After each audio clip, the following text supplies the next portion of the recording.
Hello my fellow mayors and welcome to Perafilozof City Skylines videos. Today I am bringing you the first subscriber city showcase. The city that I'm going to showcase comes from Luti Sama. I really hope I pronounced his name correctly. He's playing on a custom map with a few mods and a few assets, nothing too special, just a mod that allows for a recycling center. Then there's the traffic manager, the traffic lights, then there's the mod to unlock more spaces, and that's pretty much the short list. Now the city itself is pretty huge at 140,000 population. Now I really hope that the save did transfer well so that I can show you his city in its proper way. I love the huge beach, and there was one thing that I fell in love instantly. This is the thing I will show you the first. This home here has a terraformed I don't know, what would you call it, a dock almost, but made out of actual terrain, not wood. And next to it is a Japanese garden. These trees are obviously hand placed so that these guys would have a little bit of shade in front of their home, and they do right here. There is even a pool. I mean, just how glorious is this? Alright, so let's get back to the overview of the entire city. You can see here that he is preparing to make a new area over here. We'll take a look at that later on. He has this huge highway going around, this crazy interchange here, which we'll take a better look at. There's also a new area being prepared here, and there is also a small community being built up here on this mountainside. Now, what do we look at first? Let's go through the overviews. Here we have electricity. He has electricity consumption of over 1,400, and his main electricity comes from all these advanced wind turbines here. Now, is this the only power source? Well, let's take a look. Nope, I see something else. I see a nuclear power plant, and there is also a nuclear power plant here at this terraformed man-made island, which is pretty cool by my standards. Now, how about his water supply? Where does it come from? I see a lot of water pumping stations here. And where does he dump his sewage? Over here with the water treatment plants.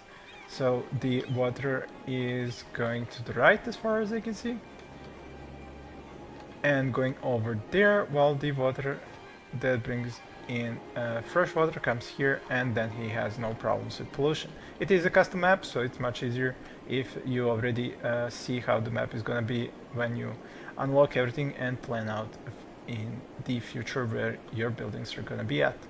Let's take a look at his garbage overview, and we can see that he is using the, like I said, the asset, the recycling center, which kind of makes sure to get rid of the trash without producing much pollution like the incineration plant does, and I honestly approve of this. There really should have been a recycling center in the game from the start.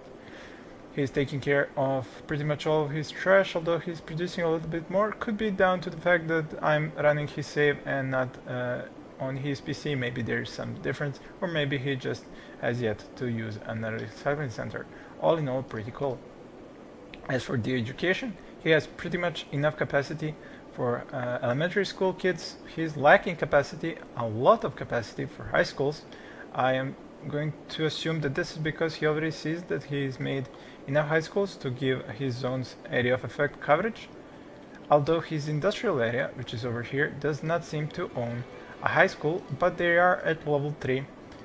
Probably because of the cargo harbor being here, and there is most likely even a cargo train station somewhere around here. There it is, cargo train terminal. There is 1, 2, 3 harbors, so that is why his industry is so well leveled. Now, of course, remember this is a normal mode, it's not hard mode, so it's much easier to level up buildings. Now, back to the education, the universities, he of course has more capacity than he even needs, like you remember from my own videos, but you need many universities to create enough area of effect to cover your entire city, while you do not actually need that much capacity for students. Like I said in my balancing video, they really should have made a smaller university, or at least another university with smaller capacity, but with the same area of effect. As for the happiness, we can see his residential happiness is at 87%, commercial at 70%, offices 97%, industrial 94%, pretty much like the cities in which I play as well. His health services are provided by a lot of hospitals. Now, I see this as an extravagant effect on your city because the hospitals are really expensive and not that much better at giving off good health coverage than the clinics. Maybe a little bit of a bigger area of effect, but not worth that much cash. And you can see here in the budget that he's paying 45,000 for his health care. And of course this is death care at the same time. So as for the death care, he has all these crematoriums to have the area of effect all over his city. I think I even see a cemetery here. Yep. So yeah, that is a lot of money to be paid for healthcare. I think he could reduce the amount of money he's spending on that by using clinics instead of hospitals, because hospitals are unbalanced in my opinion. Now as for the levels, we can see here that almost half of his residential is at level 5, the rest is at level 4, only a few at level 3. Offices are mostly at level 2, some are at level 3, industry mostly at level 3, and same for the commercial. And this is an excellent overview to see where these zones are and what they are. For example, if you take a look at the zones using the zoning tool, it's kind of harder to see exactly which buildings are. The bright blue for offices really shows up nicely, but the dark green for the high density residential and dark blue for the commercial areas is kind of harder to see. So I like to look at the zoning by taking a look over at the levels overview. It's much easier to see where is what. So I can see he's using a good mix of commercial, offices, and residential areas, trying to space them out. And I love the way how residential areas are here next to the beach here, whereas the low density residential areas are something like beach property, while across the street he has placed the high density, so you can overlook from these windows over the low density and look at this beach and the sea. I love the design. I love the map also. And let's continue over here. We can see a big park here. I love the park. It's not completely made out of trees. It's made out of parks and hand-placed trees with lots of these. I believe these are the pathways, the gravel paths. Yeah, they are. So a beautifully looking park. I kind of don't like the fact that there's a metro stop next to the park on it, and there's also a few buildings here that ended up in the park. But I must admit, it looks awesome.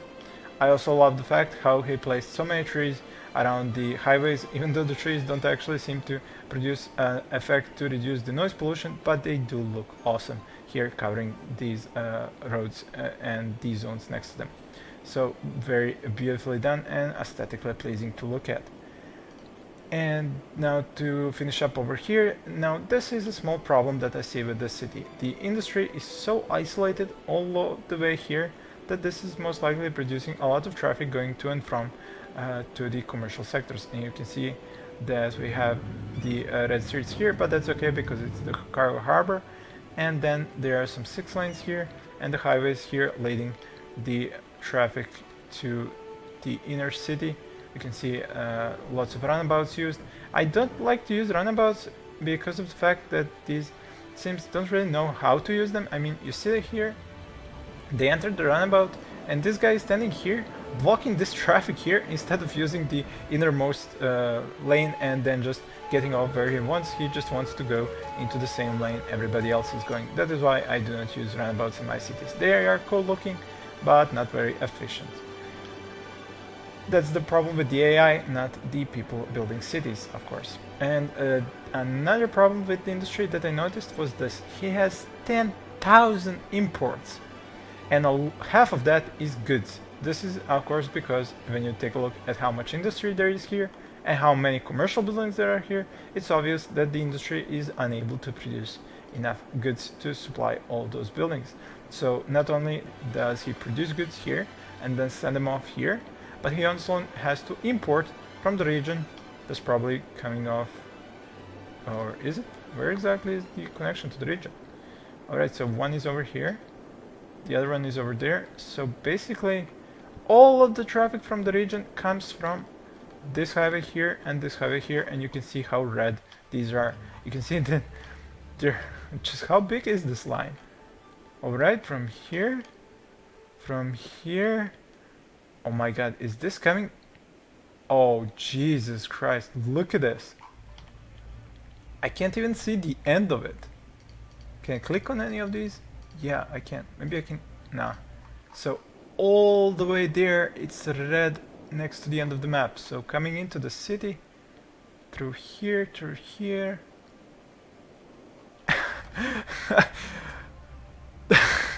not even gonna comment on this. And I'm not talking about the player who made this. This is just the failure on the game's part. And then they're all going through here. Another great line. Then there's a lot more space here. There probably. So this is less red than over here because why? Honestly, I wouldn't be able to tell you.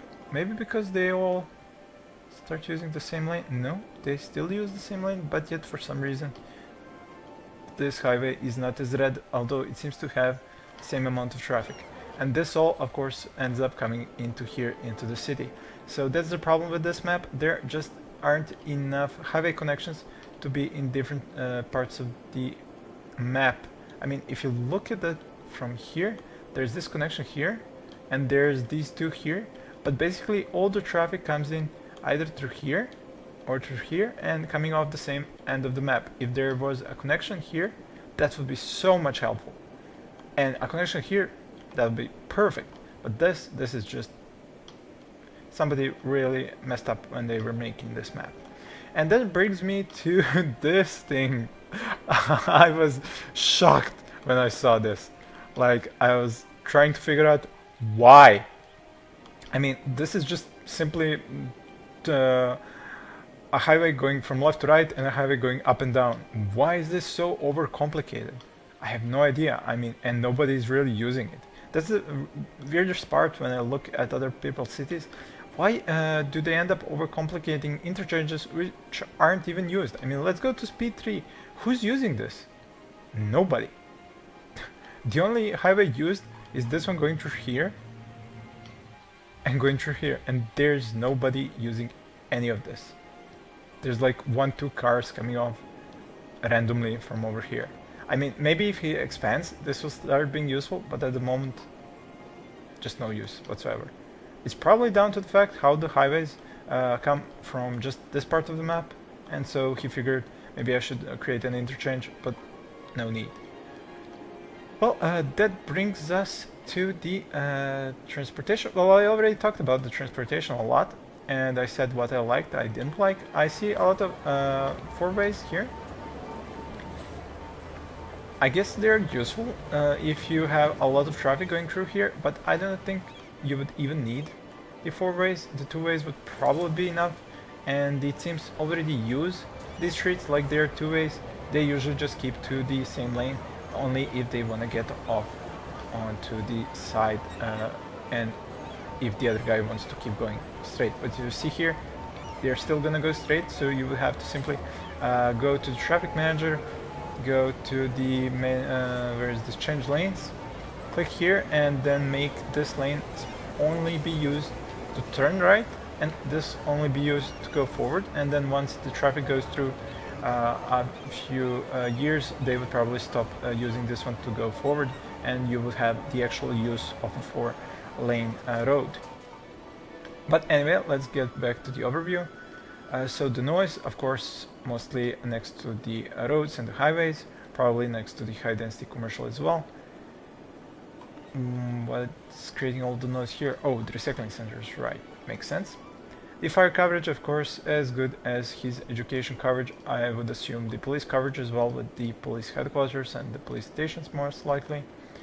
Then the transportation network. I do see a lot of teams using them. At 10,000, I would expect to go a little bit more. I usually see cities where there is about 10% population using the public transportation.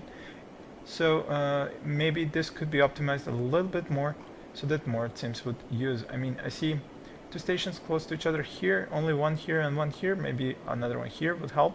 Perhaps, perhaps not. It could be a nice test. And yeah, there are some stations that are very close, while on other places there are stations that are not very close. I mean, take a look here. There's a station here, and there's nothing until you get over here. So yeah, it could be probably optimized to make the teams use more the public transportation. As for the bus lines, I think I saw a few. Here's one, here's another. The stations seem to be spread out very far. My advice would be adding stations more often, because let's take a look over here. So this station, where is the next one? So here, and then the next one is all the way here, and the next one is all the way here. But let's watch what happens if I remove this one. You see how small the arrow effect is? And put back again? Whoops, my bad. Need to grab this line. So I put back in. You see, it's not even 10 buildings wide, but his stations are separated by probably 30 blocks, 30 buildings. So I think he should work on placing more bus stops. And that brings me to the population overview. 16% seniors. I was amazed at this. I never managed to do this. 16% seniors. I bow to you, sir. I am usually above 25%. So a great job on that. I am amazed. Unemployment at just 6%, and there are more jobs available than there are people employed, so he will definitely be able to expand. And we can see here that he has huge high demand for industry and offices. That is partially due to the high imports. He is also exporting close to nothing, so I think your exports should be higher than the imports, and that would reduce the amount of traffic. Also, it would stop the abandonment issues. I noticed these, but I haven't been talking about them. I wanted to get to the outside connections and the trade and the imports and exports before I got into this. So they're abandoned because there were no goods to sell. This is obviously the problem when you have 5,000 goods being imported by all the commercial buildings and you do not have enough industry creating those goods. So basically he just needs to build up more industry. He's using the polis here that that is industrial space planning, and it makes the industry produce more goods, but you have to pay an upkeep. I think he should just go for building more industry. You could sacrifice some of the offices. There are a lot of offices, so he could sacrifice some of the offices to make more industry. It doesn't really have to be here, it can be somewhere else. Now that brings me to the land value. The land value looks kind of okay. I mean, not that great here, but better in other areas. I guess it could be down to the fact that he might not be using the strongest policy. Yeah, he's using parks and recreation, but not the high-tech housing, so therefore the land value isn't so high. But again, this isn't on the hard mode, so the commercial buildings will level up to level 3 without you actually having to get the land value very high. And that brings us to pretty much the end of this. Actually, we have the parks. Whoa, I did not see this coming. There's a lot of parks here. Whoa, yeah, that is a lot of parks. How much is he paying for these? 10k, so not that much actually. Let me take a look at what parks are these. Oh, so the small playground, 24.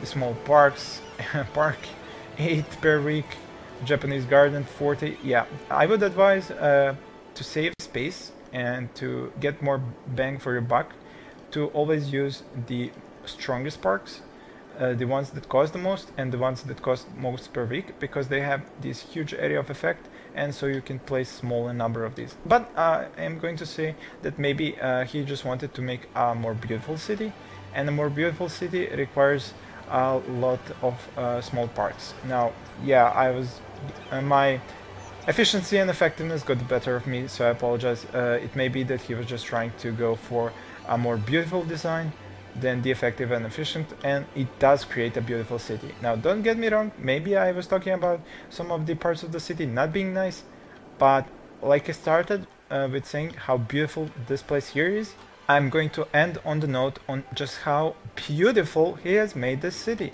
I mean, just take a look at this thing over here. So there are pathways, the roundabout, then these beautiful looking off-ramps and on-ramps, then another ring here, then it goes over here with the streets, then a semicircle here, taking the traffic into this part over here and this part, then the highways who are separate from the actual zones by these beautiful forests, then the recycling centers in those forests. Then if you just go through the city going like this, you can see just how beautiful a vista this is, and I think he even hand-placed trees in between the highways. So the aesthetics and the beauty is like 10 out of 10. Yeah, like I said, hand-placed trees in between the highways. I love the small details. So like I said, the beauty of the city, I'm not denying, far more beautiful than any city I ever made. And I also love this low density area here in the mountains. It's like a retreat, mountain retreat for all these people. There's even the small lake. I 100% guarantee this was handcrafted with terraforming tools. So he wanted to make something extra beautiful here, and I am loving it. What else did I want to talk about? Yeah, there's another park here. I love how he ended up placing one of these, what was it, unique buildings? Yeah, one of the unique buildings here as well. Then all the trees, the symmetry, beautiful, just beautiful. Also, he made sure to have, I wanted to show you this, going like this, the commercial buildings right next to the roads themselves, and he's keeping this pretty much all over the city. The entire design is like this, where the high density commercial is next to the roads in the inner sides, and then on the backs of it, it is the offices, and then wherever you have the residential, there's a huge park, or it's a sandwich between the offices, so there's no noise pollution, like you can see here, no noise pollution. So the beauty is definitely a huge factor here, and I am saying hands down one of the more beautiful cities I have seen in a long time. His population has gone up while I've been talking, and like I said, he has these new areas here that he's playing around with. I mean, just look at this. How much time does it take to even conceive something like this? This is so cool. And then there's this area here with these, I don't even know how to call them. What do we have here? Residential, and then some, oh right, the high density residential in the middle, low density, some of the shops, and then the parks symmetry right here with the schools at the edges and the services at the edges. Just awesome. And this park, no comment. I mean, no comment. So cool. Well, that would be my first city overview from my subscribers. I would like to see you send me more cities to overview, and I really loved watching this city. Maybe I was too harsh on some of the points when I was making them. Don't get me wrong, the city is beautiful, it works, and it looks awesome. Thank you all for watching. Please stay tuned and send me your cities if you want them to be showcased at my channel.